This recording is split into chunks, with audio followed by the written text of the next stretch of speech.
Hello दोस्तों, कैसे हो आप लोग। स्वागत है हमारे चैनल में। आशा करते हैं कि आप लोग ठीक होंगे और अपनी पढ़ाई को कर रहे होंगे। तो आज हम यह वीडियो में आपको बताना चाहते हैं कि हिंदी में अगर यदि आप क्लास 10th में हैं और हिंदी में 100 में 100 नंबर लाना चाहते हैं तो इस वीडियो को आप ज़रूर देखें, क्योंकि बच्चे जो होते हैं केवल वह क्लास 10 में होते हैं जब केवल मैथ, साइंस एंड और जो सब्जेक्ट होते हैं उसमें ध्यान देते हैं और हिंदी में कोई भी ध्यान नहीं देता है और लास्ट में बड़ी बड़ी वीडियो देखते हैं जिससे कुछ नहीं होता। यदि आप वास्तव में पढ़ाई करते हैं और 100 में 100 नंबर लाना चाहते हैं तो यह वीडियो ज़रूर देखें। तो चलो देरी न करते हुए स्टार्ट करते हैं। देखो, सबसे पहले जो आपका पेपर होता है उसमें 20 बहुविकल्पी होते हैं, आपको पता होगा। तो पहले देखते हैं कि बहुविकल्पी में आता क्या है, तो उसके बाद हम पढ़ते हैं। चलो देरी न करते हुए स्टार्ट करते हैं। पहले देखो, जो बहुविकल्पी में होता है तो उसमें आता है रस। रस रस में आपको क्या तैयार करना है। देखो, सब रस नहीं पढ़ना है हमको पढ़ना है हास्य रस एवं करुण रस। उसकी परिभाषा पढ़ना है और उदाहरण 1 नंबर का आएगा, या तो उसकी परिभाषा पूछेगा या तो उसका उदाहरण। तो ये 1 नंबर का आएगा, ठीक है। तो इसको इसको दोनों को तैयार करना है आपको। केवल यही हास्य रस पढ़ना है और करुण रस, ठीक। चलो आगे चलते हैं। और दूसरा देखो, बहुविकल्पी में 1 नंबर हो गया। और अलंकार आता है। अलंकार में कौन सा? अर्थालंकार। अर्थालंकार में उपमा, रूपक, उत्प्रेक्षा, इन तीनों में से तीनों या दोनों तैयार करो, 2 तैयार कर लो, हो जाएगा। इसमें कभी पूछता है डिफिनीशन मतलब परिभाषा और इसका उदाहरण। देखो, वैसे ही दे देता है बहुविकल्पी कि ये उदाहरण लिखा है, बताओ ये किस अलंकार का उदाहरण है, या फिर डिफिनीशन पूछ लेगा। लिखने को नहीं आएगा, ये आएगा 1 नंबर वाले में टिक लगाने को। तो इसमें 1 नंबर मिलेगा। और फिर इसके बाद हो जाएगा छंद। छंद में केवल आपको 2 छंद पढ़ना है, फालतू चीज़ें नहीं पढ़ना है, केवल सोरठा पढ़ना है और रोला पढ़ना है। इसमें भी वही पूछेगा, या तो परिभाषा पूछेगा या तो उदाहरण पूछेगा, ठीक है। तो यहाँ से आपको 3 नंबर मिलेंगे। अब इसके आगे हम चलते हैं व्याकरण में। हिंदी व्याकरण होता है, तो हिंदी व्याकरण में होता है एक उपसर्ग, प्रत्यय, समास, तत्सम और पर्यायवाची। आप इसमें से उपसर्ग तैयार कर लो, प्रत्यय और समास। ये 1-1 नंबर के होते हैं और 1-1 क्वेश्चन पूछे जाते हैं। तो 3 क्वेश्चन में 1-1 नंबर कितना हो जाएगा? 3 नंबर, ठीक। आपको यहाँ से 3 नंबर मिल जाएंगे। उसके बाद आता है ये संस्कृत व्याकरण होता है। इसमें से आपको 4 नंबर मिलेंगे। टोटल कितने मिलेंगे? 4 नंबर। इसमें क्या क्या करना होता है? एक रूप होता है ना, जो धातु जो होता है ना, बालका बालको बालकन, वो वाला याद करना है। और आपको संधि याद कर मतलब संधि पढ़ना है, याद नहीं करना है। संधि को आपको समझना है कि उसमें जो आपका पेपर होगा ना तो उसमें दे देगा कि जो जैसे विद्याधन आलय है, विद्याधन आलय है, तो इसमें से जैसे विद्यालय हो गया तो इसमें कौन संधि है, तो ऐसे पूछ लेगा। जैसे रमेश है, इसमें कौन है, तो इसमें से पूछ सकता है कि कौन सी संधि है। अगर आप बता दिए तो 1 नंबर खट से मिल जाएगा। और अनुवाद पूछेगा। अनुवाद आता है 2 नंबर का। ये 1-1 नंबर रहते हैं और ये 2 नंबर का मिलता है। तो यहाँ से आपको कितने मिल गए? 1 2 3 3 6 4 10 नंबर। और क्योंकि 20 नंबर का आता है तो 10 नंबर और बता रहे हैं। तो चलो अब देखते हैं इसको। देखो, वो हो गया था ना। अब गद्य जो होता है तो उसमें से 5 क्वेश्चन पूछते हैं। और उसमें सबको नहीं पढ़ना है, हमको केवल क्या पढ़ना है? शुक्ल युग पढ़ना है और शुक्लोत्तर जो रामचंद्र शुक्ल है ना, तो जयशंकर प्रसाद वाला, उनकी रचनाएं आती हैं गद्य के विकास से। कितने 5 क्वेश्चन पूछते हैं। और कितने नंबर का होता है? 5 नंबर का।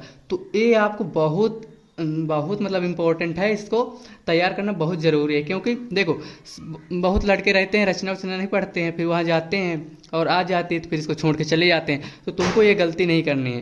पहले इसको आप रोज़ तैयार कीजिए, या हमारा वीडियो आएगा उसको देख लेना, तो उसमें से हो जाएगा। तो आपको ये नहीं करना है कि उसी दिन पढ़े। आज से आप तैयार करो, रोज़ 2-2 3-3 तैयार करो, या हमारा वीडियो देख लेना, उसमें से हो जाएगा। और इसी तरह ये गद्य का हो गया और ये है पद्य का। इसमें से 5 क्वेश्चन 5 नंबर का आएगा। तो इस तरह से आपका ये बहुविकल्पी में उधर 10 नंबर और ये 10 नंबर, कितना हो गया? 20 नंबर, टोटल 20 नंबर। तो आपका पेपर कितना होता है 70 नंबर का। अब हम देखेंगे 50 नंबर का जो आपको लिखना है। ये क्या था, बहुविकल्पी वाले थे, ये आपको बहुविकल्पी था, है ना। तो अब देखो, अब आगे लिखना क्या है हमको। तो सबसे पहले आता है गद्य खंड से। क्या 3 क्वेश्चन पूछे जाते हैं, दे देगा पैराग्राफ, उसमें से पूछेगा किस मतलब संदर्भ क्या है, किस लेखक क्या कौन है ना। तो ये कितने नंबर का आएगा, ये 2 नंबर के आएगा। और उसमें दे देगा रेखांकित अंश की व्याख्या, जैसे ममता का है या रामचंद्र शुक्ल का है ना, मित्रता वाला पाठ का, उसका दे देगा तो वो कितने नंबर का आएगा, ये भी 2 नंबर का आएगा। और उसमें उसी में से जो पैराग्राफ देगा ना गद्यांश, उसी में से पूछ लेगा कि इसमें से मतलब उसी में देगा, जैसे कुछ भी पूछ सकता है उसमें से, तो उसमें 2 नंबर। और गद्य खंड से आपको कितने नंबर मिलेंगे, 6 नंबर मिलेंगे, ठीक है।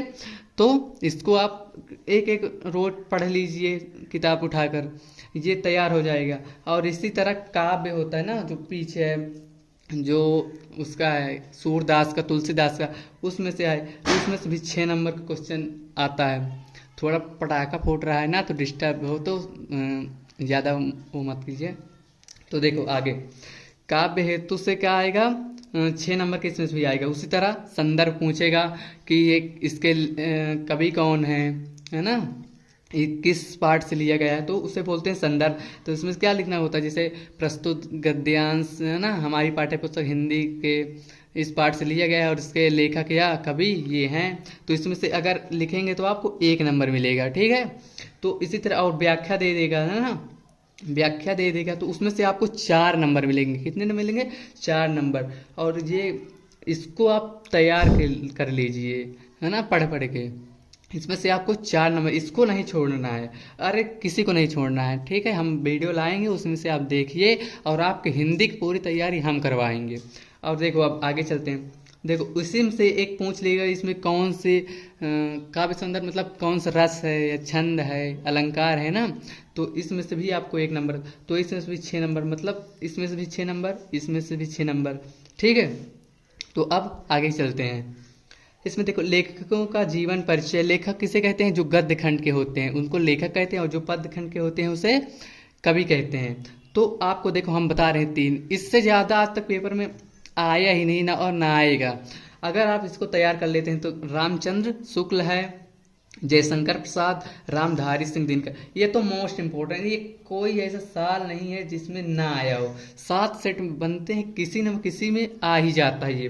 तो इसको आप बिल्कुल तैयार कर लेना। और हाँ, इसके जीवन परिचय हो गया, और प्लस इसकी रचनाएं का रचना भी जरूर तैयार करना है। किसी 3 नंबर का होता है इनका जीवन परिचय, और 2 नंबर के होते हैं रचनाएं, ठीक। तो आपको ऐसे तैयार करना है, और हमारा वीडियो आप देख लीजिएगा पूरा, उसमें से तैयार हो जाएगा, ठीक। अब आगे चलते हैं। देखो जयशंकर प्रसाद भी बहुत पूछा जाता है इनका भी, ठीक। तो इनको तीनों को याद तैयार कर लीजिए, ठीक। और हाथ से अब लिखना स्टार्ट कर दीजिए, क्योंकि एग्जाम में जब बैठोगे ना तो टाइम का पता नहीं चलता है, ठीक है। तो अभी से इनको याद तैयार कर लो, और बढ़िया कॉपी में रोज लिखा कीजिए, है ना। तो चलो आगे चलते हैं। अब देखो इसी तरह ये हो गया लेखकों का, और ये कवियों का, उधर पद्य खंड का होता है ना ये। तो इसमें से भी 5 नंबर का जीवन परिचय पूछा जाता है, और इसमें से ये भी मोस्ट इम्पोर्टेंट है ये वाला, है ना। तो इसमें ये भी 5 नंबर, उससे प्लस इसमें की रचनाएं, ठीक। इसमें ये भी 5 नंबर का आता है, और ये तुलसीदास भी आते हैं। ये 3 तैयार कर लीजिए, इससे बाहर आएगा ही नहीं, बस, ठीक है। तो कितने नंबर हो गए, 6 6 12, और ये 5 नंबर, ठीक। अब देखो बहुत लड़के क्या करते हैं, जो संस्कृत होती है ना उसे छोड़ देते हैं। संस्कृत को आपको बिल्कुल नहीं छोड़ना, क्योंकि उसमें से देखो एक आता है गद्यांश, जो मतलब गद्यांश आता है जो गद्य खंड का होता है, और एक पद्यांश आता है, इनका हिंदी अनुवाद पूछा जाता है। और बहुत लड़के, अरे बहुत ज़्यादा लड़के छोड़ के चले जाते हैं, ठीक है। तो आपको ये गलती नहीं करनी, चाहे आप जहाँ से पढ़ लीजिए, पर इसका अर्थ जो चैप्टर दिए हैं ना उसका अर्थ पढ़ लीजिए। और हम एक वीडियो लाएंगे जिसमें टोटल मतलब इम्पोर्टेंट गद्यांश और पद्यांश, उसमें से आपको अर्थ बताएंगे, ठीक। तो उसमें से इसको तैयार कर लीजिए, या फिर आप अगर अभी तैयार करना चाहते हैं तो आप कहीं भी पढ़ लीजिए। देखो इसको यदि आप लिख लेते हैं और आप जहाँ पढ़ते हैं वहाँ पे चिपका लीजिए, रोज एक एक चीज़ तैयार कर लीजिए, अपने आप तैयार हो जाएगा। आपको ज़्यादा हिंदी में आपको ज़्यादा टाइम देना ही नहीं, लेकिन हिंदी से आप बहुत ज़्यादा नंबर पा सकते हैं, क्योंकि सभी लोगों की मैथ अच्छी नहीं होती है ना। तो अगर आपकी मैथ अच्छी नहीं है तो इसमें से और बढ़िया, जैसे उधर आपका नंबर कम होगा तो इधर आप नंबर और पा सकते हैं। ठीक है, तो आपको देखो गद्यांश आता है 5 नंबर का, ठीक, 5 नंबर का गद्यांश, और पद्य का भी 5 नंबर का क्या आता है, हिंदी अनुवाद आता है। ठीक, तो इसको भी तैयार कर लीजिए। चलो देखो, अब संस्कृत के श्लोक भी आता है 2 नंबर का, है ना। तो देखो ये संस्कृत का श्लोक आता है, इसको भी आपको तैयार करना है ना। उसमें मतलब जो होता है जैसे सर्वे भवन्तु सुखिनः सर्वे भद्राणि पश्यन्तु ना, उसमें से उसको तैयार कर लीजिए, या तो चंद्रशेखर आजाद में जो है एक है उसको तैयार कर लीजिए, है ना। तो उसमें से आपको 2 नंबर, तो देखो संस्कृत में से 10 नंबर उधर प्लस 2 नंबर ये 10 तो कितना हो जाएगा 12 नंबर, और आप छोड़ के चले आते हैं। तो आपको ये गलती नहीं करनी, क्योंकि हिंदी से आप चाहे जितना नंबर पा सकते हैं, मतलब चाहे जितना मतलब लिमिट्स ज़्यादा नहीं, तो मतलब मैथ में जितना आप नहीं पा सकते हो हिंदी में अपना औसत निकाल सकते हैं, सोशल साइंस में निकाल सकते हैं। तो ठीक है, आपको श्लोक भी तैयार कर लेना है। और देखो संस्कृत में से 2 प्रश्न पूछे जाते हैं, खासकर जो चंद्रशेखर आजाद वाला है ना, उसमें से 2 क्वेश्चन जरूर आता है, तो उसको आप तैयार कर लीजिए। एक नंबर का 2 नंबर का आता है, तो ये देखो 12 नंबर ये प्लस 2 नंबर ये कितना हो गया, 14 नंबर की संस्कृत आती है। 14 नंबर कितना होगा, कम से कम 3% नहीं, हाँ 2%, 6 का होता है ना, तो 2% आपको केवल संस्कृत से मिलेगी। तो आपको संस्कृत बिल्कुल नहीं छोड़ के जानी है।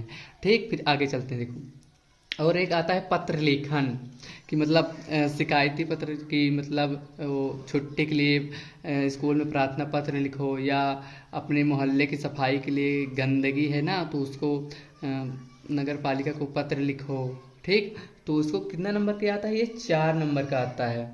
ठीक है, अब देखो इसमें क्या है, कुछ नहीं, केवल तुमको सिस्टम मतलब उसका लिखने का तरीका देखना है, सीखना है बस, और अपने आप उसमें को लिख दोगे। और हम भी अब हमारे चैनल को सब्सक्राइब कर लीजिएगा, क्योंकि हम अब वीडियो अभी स्टार्ट कर देंगे। अब आपके पेपर तक हम वीडियो डेली डालेंगे, तो हमारे चैनल को सब्सक्राइब ले, जिससे आपको आपकी तैयारी में हेल्प मिल सके। ठीक, तो अब देखो पत्र लेखन कितने नंबर का आता है, 4 नंबर, एकदम मतलब एकदम मुफ्त का है ये, इसको आप बिल्कुल तैयार कर लीजिए। चलो देरी नहीं करते हुए आगे। अब देखो निबंध आता है, निबंध लड़के क्या करते हैं, निबंध लास्ट में पढ़ते हैं, जैसे कल एग्जाम है तो आज पढ़ेंगे। आपको ये गलती नहीं करनी। देखो सबसे ज़्यादा नंबर 7 नंबर का है, सबसे ज़्यादा नंबर निबंध है।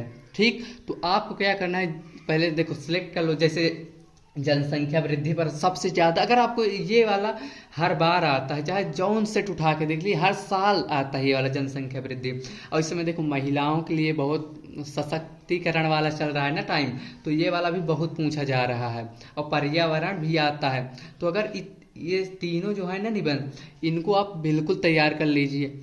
देखो सबसे ज़्यादा नंबर, और आप पढ़ते कब हो, सबसे लास्ट में, और कितना तैयार हो जाएगा। इसको देखो अभी से पढ़ लो, 1-2 बार, 3 बार, 4 बार, जो भी आपके पास टाइम हो, और पढ़ लो और अपने हाथ से लिखो कि कितना टाइम लगता है ना। तो कम से कम 2-3 पेज तक लिखना होता है निबंध, तब 7 नंबर मिलेंगे ना, नहीं तो 1-2 पेज लिखोगे तो आधा नंबर मिलेगा। तो आपको ये वाला बिल्कुल अभी से पढ़ना चालू कर दो, थोड़ा थोड़ा डेली। हम कह रहे हैं आधा घंटा तो हिंदी के लिए, और सबसे अच्छा अगर नंबर ना आए तो हमको बताना। ठीक, अब आगे चलते। देखो एक आता है खंड काव्य। अब हर देखो जिले का खंड काव्य अलग अलग होता है। ठीक, आपके यहाँ का क्या है वो स्कूल में पूछ लीजिए, या आपको पता होगा। तो देखो जैसे हम कौशाम्बी से हैं, तो हमारा है यहाँ का अग्रपूजा है, अग्रपूजा, इसमें कभी 3 नंबर का है, हाँ 3 नंबर का। तो इसमें पूछा जाता है सारांश, या तो सर्ग पूछा जाता है। तो इसको भी आपको बिल्कुल तैयार करना है। ठीक, अगर देखो हमारी वीडियो आपको अच्छी लगती हो तो हमारे चैनल को सब्सक्राइब कर लो, क्योंकि अब हम डेली वीडियो लाएंगे, और खासकर हिंदी के लिए स्पेशल लाएंगे वीडियो। ठीक है, तो हमारे चैनल को सब्सक्राइब करो, और अगर आपको वीडियो अच्छी लगी हो तो प्यारी से कमेंट जरूर करना, ठीक, और लाइक करना ना भूलना और शेयर करना, ठीक है। चलो ठीक, बाय, थैंक यू।